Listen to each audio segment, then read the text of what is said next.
Olá, meus queridos irmãos, um bom dia a todos vocês. Sejam todos bem-vindos à nossa escola dominical. Mais um domingo onde nós estamos à disposição do Senhor, ah, juntos, né, mesmo que virtualmente, para aprendermos mais da palavra de Deus.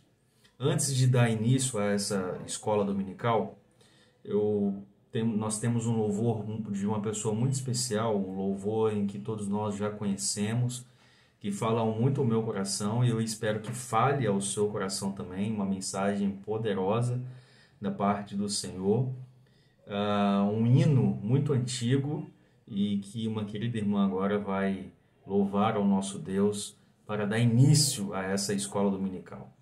Deus te abençoe e que Deus fale ao seu coração. Graça e paz a todos.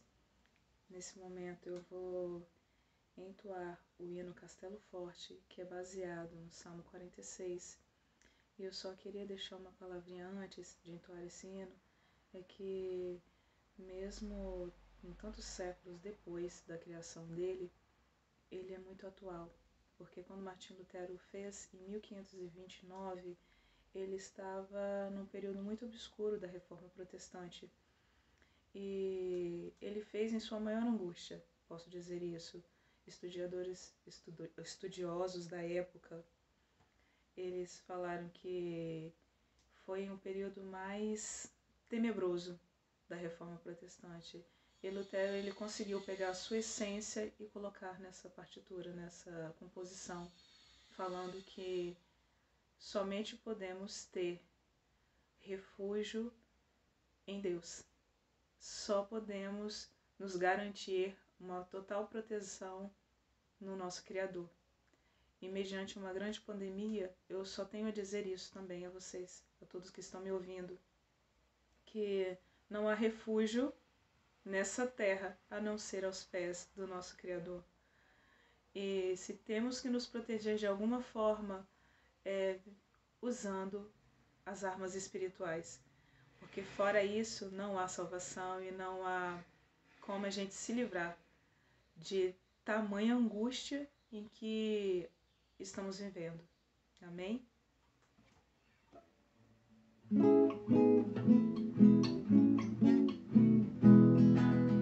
Castelo forte é o nosso Deus, espada e bom escudo. Com seu poder defende os seus em todo transe agudo. Com fúria pertinaz, persegue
Graça e paz a todos.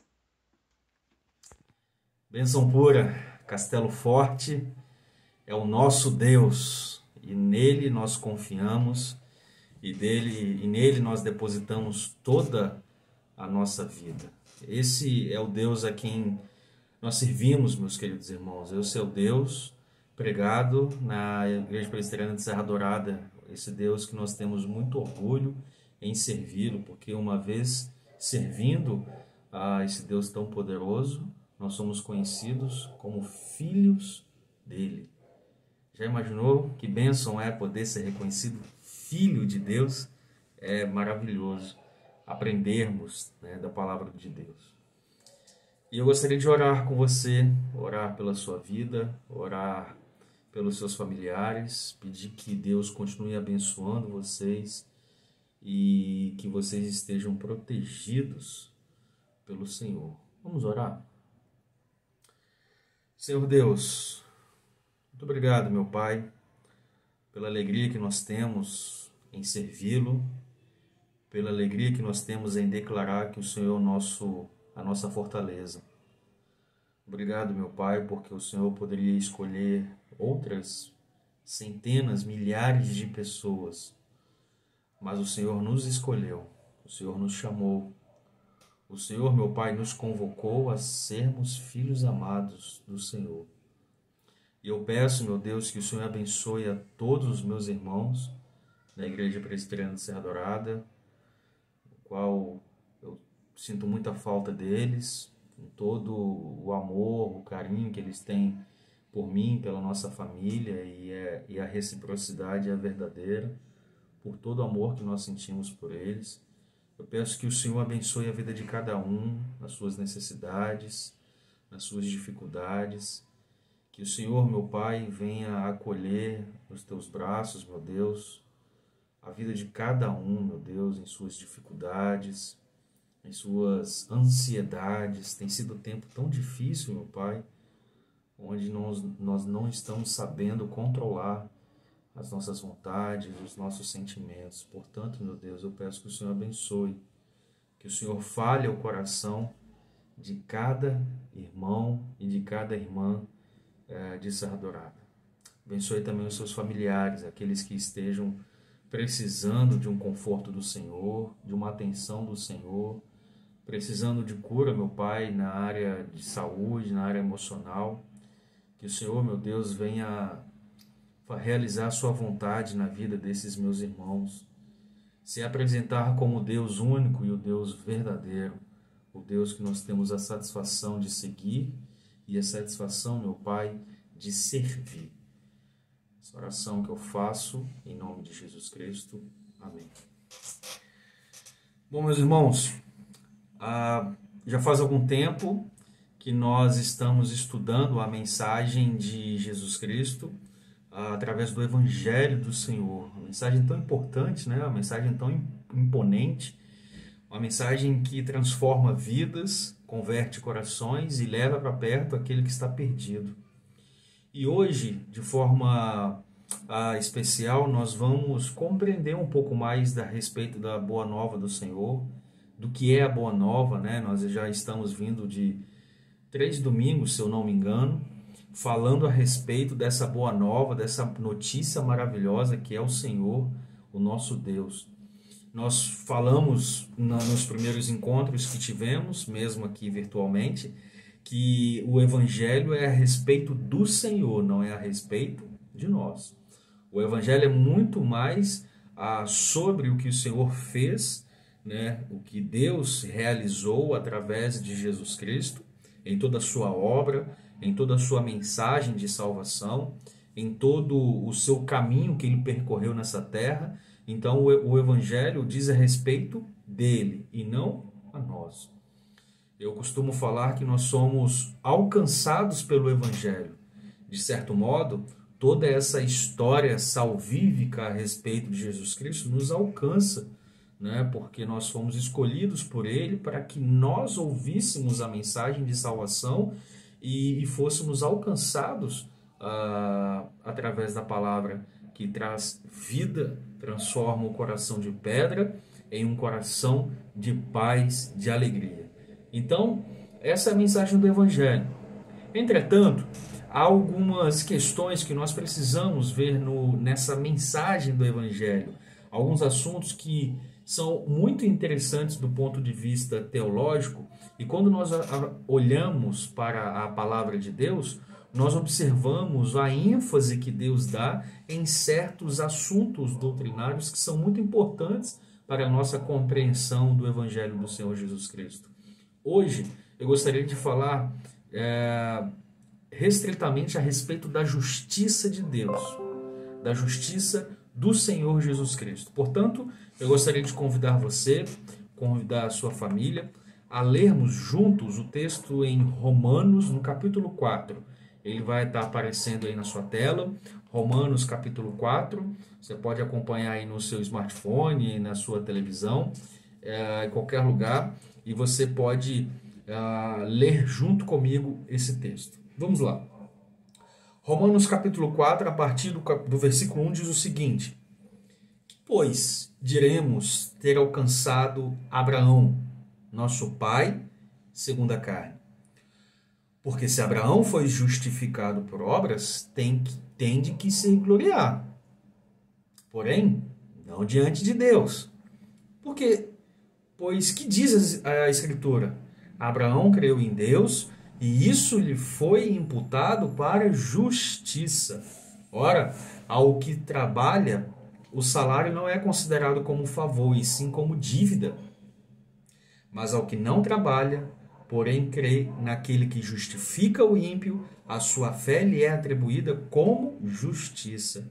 E é assim também que Davi declara ser bem-aventurado o homem a quem Deus atribui justiça, independentemente de obras.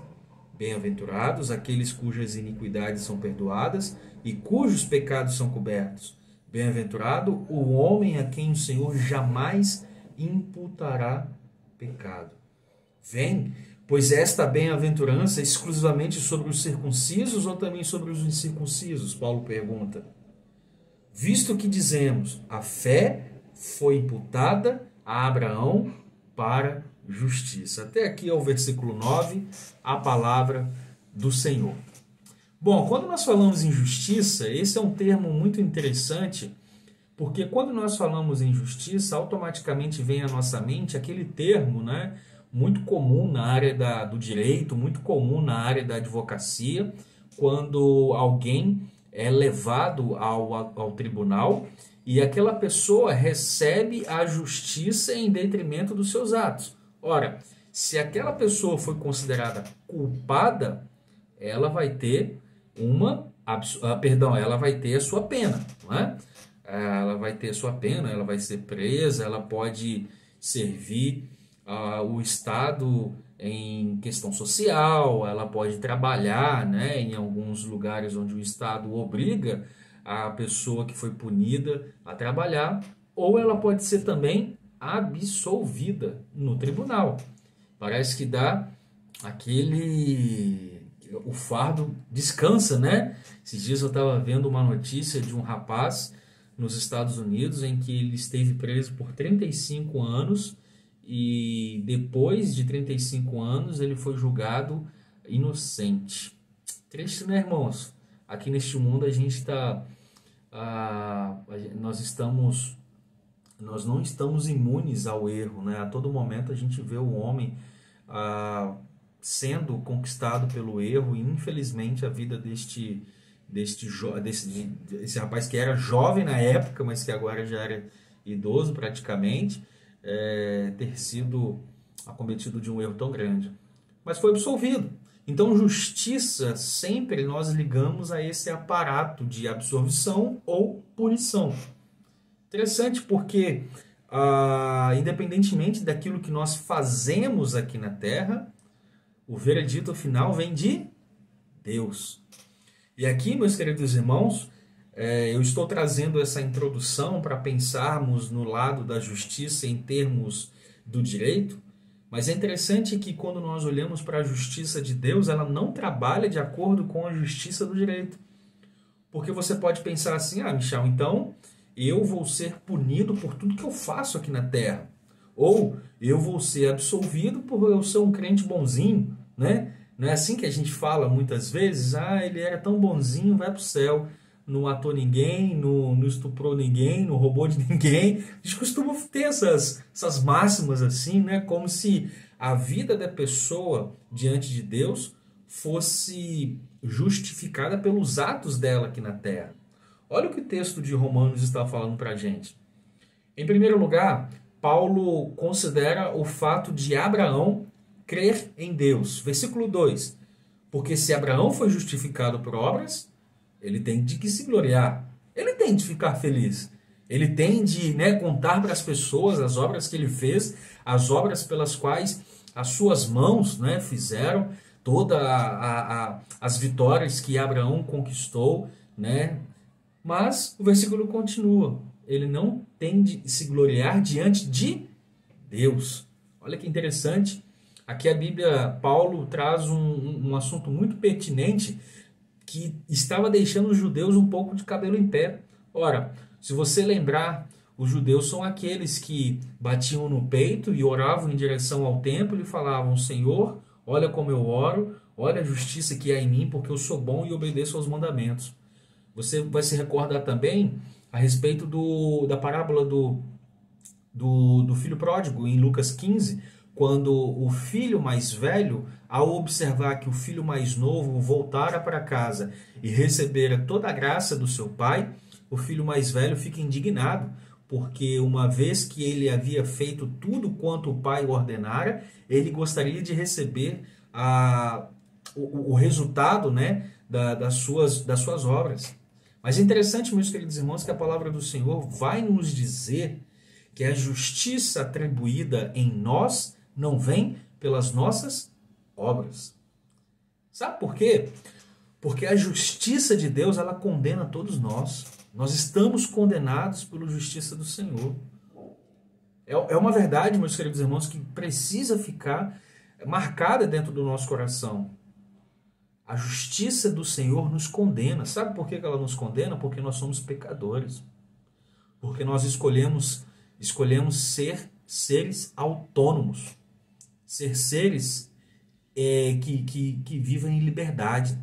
Nós escolhemos, no passado, em Abraão, nós escolhemos ser homens, mulheres, que não queremos olhar para Deus, queremos olhar para as nossas vontades. Então a justiça do Senhor nos condena, porque Deus não coabita com o pecado.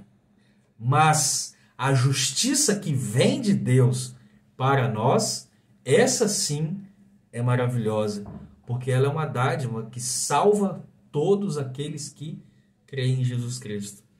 Portanto, presta muita atenção.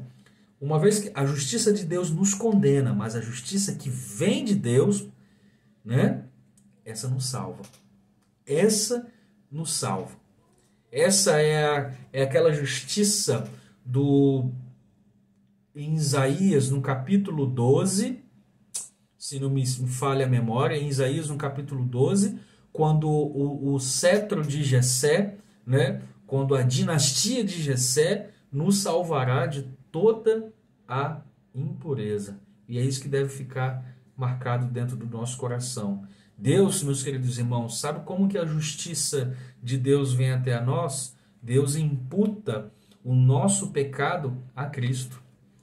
Deus faz com que Cristo morra numa cruz pelos nossos pecados. E naquele momento, a justiça do Senhor, ela se torna uma justiça satisfeita.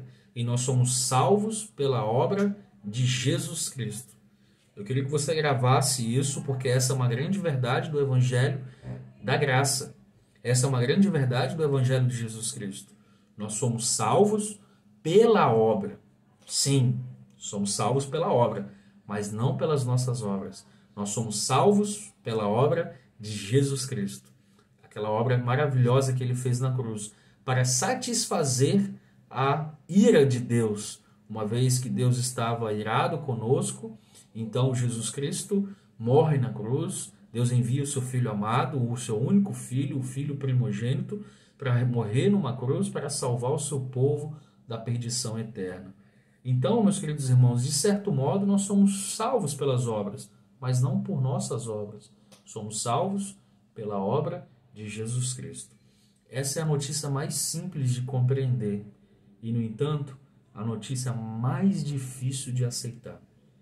Uma coisa é compreendermos, outra coisa é aceitar. Eu tenho conversado muito a respeito sobre pecado, conversado com alguns queridos irmãos a respeito de pecado, e eu tenho trabalhado com algumas pessoas no individual, na questão do discipulado, e falando sobre o pecado com eles de forma aberta, e eu tenho falado que, através das Escrituras, lógico, não é algo que eu tiro da minha cabeça, todos nós entendemos o que é pecado, todos nós compreendemos o que é pecado, todos nós no culto, naquele momento de confissão, nós nos confessamos diante do Senhor. A questão mais difícil que temos com o pecado é de afirmar que somos pecadores, é de aceitar que somos pecadores. Porque a partir do momento que nós afirmamos e de que nós aceitamos, nós enfrentamos o pecado. A partir do momento que nós apenas compreendemos o que é pecado, toda vez o pecado nos assedia. Toda vez nós somos tentados pelos mesmos pecados. Por quê? Porque ainda não tivemos uma compreensão básica do que é o pecado. Se aquela transgressão, aquela ofensa ao Senhor, vira e mexe, está voltando à minha vida, é porque eu ainda não aceitei a minha natureza. Eu posso até ter uma compreensão, talvez eu até dê uma desculpa, né? Eu sou assim mesmo, eu vou pecar mesmo, para sempre eu vou fazer assim. Tem muitas pessoas que falam isso, infelizmente, né? Eu vou ser salvo de qualquer jeito, Deus já me escolheu. Tem muita gente que, infelizmente, cai nessas primícias falsas do Evangelho. Mas quando nós aceitamos, meus queridos irmãos, o pecado, nós confrontamos, nós batalhamos contra ele. Nós fazemos uma guerra. Lembra que Paulo fala que as armas das nossas milícias não são carnais, mas sim poderosas em Deus, para destruir tronos, potestades. As armas da nossa milícia são espirituais, contra a carne. Não é contra anjos, não é contra tronos, reis, é contra a carne. Nós lutamos contra a nossa carne. Então, a verdade mais básica, mais simples do Evangelho do nosso Senhor Jesus Cristo é que Cristo morreu por nós, e por causa dessa obra de Cristo, por causa dessa justiça que Cristo recebeu, nós somos salvos. Esse é o primeiro ponto que eu gostaria de destacar nessa conversa, nessa reflexão pela manhã. O segundo ponto do texto que nós lemos é que Jesus Cristo é o Senhor. E Jesus Cristo é o Senhor porque Ele ressuscitou. A história, a crucificação de Jesus Cristo, né, a sua morte no Gólgota, ela não é o fim da história. Muitos irmãos, infelizmente, afirmam que ali acabou a história. Não. Há continuidade e a história do Evangelho não morre na cruz, não morre na crucificação. Ali, nossos pecados foram imputados em Cristo. Mas o que acontece depois também faz parte do Evangelho. A ressurreição, meus queridos irmãos, ela não é simplesmente um milagre maravilhoso pelo qual Jesus Cristo ressuscitou dos mortos, não. Ela foi o evento que garantiu a justificação de cada pecador que se identifica com Cristo pela fé. Olha que verdade maravilhosa. A ressurreição foi para autenticar a justificação. Sim, sabe por quê? Porque imagina, Cristo morreu por nós. Nós somos justificados agora em Cristo. Se Cristo estivesse morto e não tivesse ressuscitado dos mortos, imagina nós sendo justificados, mas justificados para o quê? Justificados para qual razão? Salvação? Muito bem, ok. Mas ainda em vida nós somos justificados. Então, a partir da ressurreição, eu posso perceber que eu também sou ressuscitado em Cristo Jesus através da justificação do meu Senhor. porque uma vez imputada a justiça de Jesus Cristo em meu coração, eu recebo um novo coração e toda a minha vida é transformada. Percebe como o Evangelho é um emaranhado de eventos que nenhum evento pode se desconectar de outro, como que se o Evangelho fosse apenas uma frase simples. Não, o Evangelho é uma mensagem de boa nova dos eventos históricos a respeito de Jesus Cristo que nos levam à salvação e nos conduz à vida eterna. É uma série de eventos, desde a sua descida nessa terra, a sua encarnação, o seu ministério de obras, de milagres, de curas, tudo apontando para o quê? Para o reino de Deus. O Evangelho também é sobre a crucificação. O Evangelho é sobre a ressurreição. O Evangelho é sobre a ascensão e, consequentemente, a descida do Espírito Santo. Percebam, meus queridos irmãos, que Deus, ele volta a nossa atenção para uma história na qual ele faz promessas e as cumpre, apesar da situação do homem.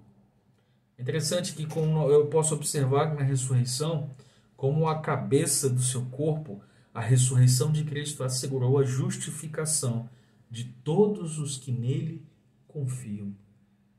Continue assistindo, continue lendo, por gentileza, o capítulo 4, a partir do versículo 16. Olha o que Paulo fala. Essa é a razão porque provém da fé, para que seja segundo a graça, a fim de que seja firme a promessa para toda a descendência, não somente ao que está no regime da lei, mas também o que é da fé que teve Abraão. Vamos lá para o versículo 18.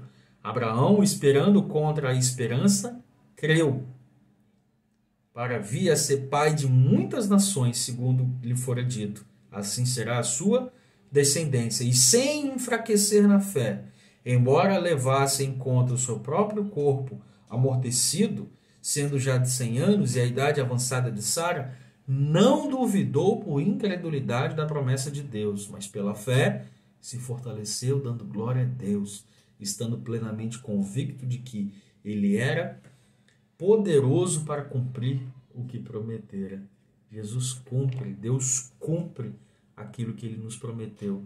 Interessante, meus queridos irmãos, que quando nós olhamos para o Evangelho do Senhor Jesus Cristo, todos os eventos que ocorreram na vida do nosso Salvador são eventos de promessas.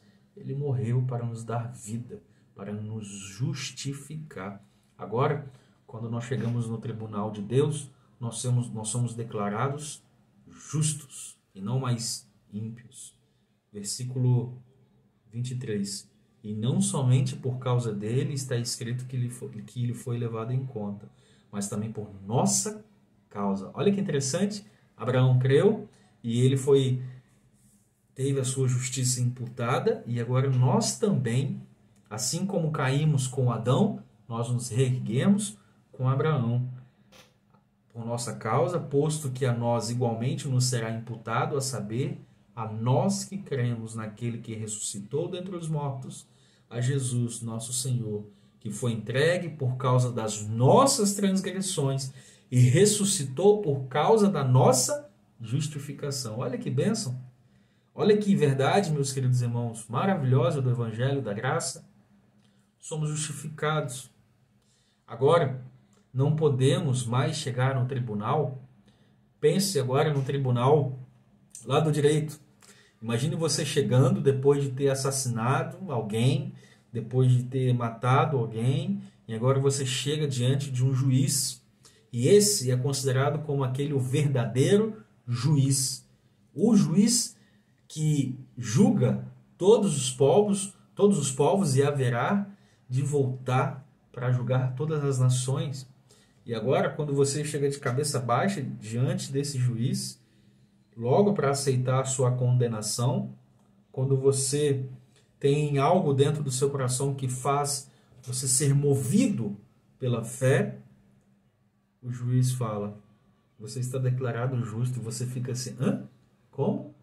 Você já estava esperando aquela sentença, eu estava vendo hoje de manhã, né, aquela questão toda que está acontecendo no Rio de Janeiro, enfim, o antigo governador estava com uma sentença de 31 casos julgados, 13 já foram julgados, e ele está com 218 anos de cadeia. E agora, imagina você, poxa, mas eu estava esperando já aqui uns 300 anos de punição, mas não, lá você é declarado justo. Você já não é mais ímpio, agora você é justo. E justo quer dizer que você está pronto para viver eternamente com aquele que morreu por você. Interessante. Quando eu olho para o nosso estado hoje, e estado que eu falo é estado da nossa fé, do protestantismo, muitos irmãos afirmam a necessidade da graça, mas negam a sua suficiência. Meus queridos irmãos, nós devemos tomar muito cuidado quando algumas pessoas dizem que Jesus Cristo morreu por nós, amém, mas nós precisamos fazer isso, isso, isso e aquilo. Toma cuidado. Muitos de nós cantamos o melhor de Deus está por vir. E eu aprendi uma coisa muito boa com um pastor chamado Reverendo Givanilton, um ex-pastor meu, que dizia que o melhor de Deus já veio. Não sei se essa frase é dele, mas eu aprendi com ele. O melhor de Deus já veio. E o melhor de Deus foi Cristo. Foi Cristo ter sido enviado para morrer em nosso lugar. Não havia nada melhor a se fazer. Assim como não há nada melhor hoje, nós crermos pela fé em Jesus Cristo, a fim de que sejamos declarados justos. Não caia em mentiras, não caia em invenções humanas, como se dependesse de nós fazer isso, fazer aquilo, campanha disso, campanha daquilo. Cuidado, toma muito cuidado, porque nada disso vai fazer com que tenhamos a nossa justificação, a nossa carta de condenação limpa, sem nada. Imagina que bênção quando chegarmos lá no céu e Jesus falar: pode entrar, porque eu te conheço, eu morri por você. Nós somos salvos pelas obras, mas pelas obras de Jesus Cristo. E eu ficaria muito feliz se você guardasse essa verdade no seu coração. Não para me deixar satisfeito, orgulhoso de vocês. Aliás, eu tenho motivos de sobra para ser orgulhoso dessa igreja tão amada da qual eu pastorei, mas para garantir que vocês entenderam que mensagem maravilhosa é essa que nós temos na Bíblia. Que mensagem maravilhosa é essa que nós temos na palavra do Senhor, de que Ele nos justificou diante de Deus. Eu e você, agora nós ressuscitamos por causa da nossa justificação e esperamos e aguardamos então a hora do julgamento final, quando todos nós subiremos ao céu e viveremos eternamente com Ele. Essa é a notícia do Evangelho hoje para você e para você compartilhar com da sua família, seus vizinhos, enfim, com quem você trabalha. Deus te abençoe, Deus te guarde. Essa foi a nossa escola dominical e tenha um bom dia, um ótimo domingo na presença do Senhor. Que Ele fale muito ao seu coração hoje através desse momento tão bonito que é o dia do Senhor. Não é nosso, é dia do Senhor, quando nós estamos envolvidos em família, quando nós estamos em escola dominical. Mais à noite nós teremos o culto. Eu gostaria de convidar você e sua família às 19 horas. O link vai ser enviado no nosso grupo de WhatsApp para acompanhar o culto. Nós já retornamos com o nosso culto presencial na sede, aqui em Laranjeiras. E se você tem entre 10 e 59 anos, você está convidadíssimo a participar. Infelizmente, os menores de 10 anos e os acima de 59 anos, nós, com muito amor, estamos preservando a vida de vocês, porque ainda nós não vencemos o Covid completamente. Mas cremos que em Jesus Cristo nós venceremos, nós conquistaremos essa vitória em breve, muito em breve. Muitos irmãos têm me perguntado quando nós retornaremos em Serra Dourada. Muito em breve nós vamos retornar. Que Deus abençoe e um forte abraço, um beijo no seu coração. Até mais.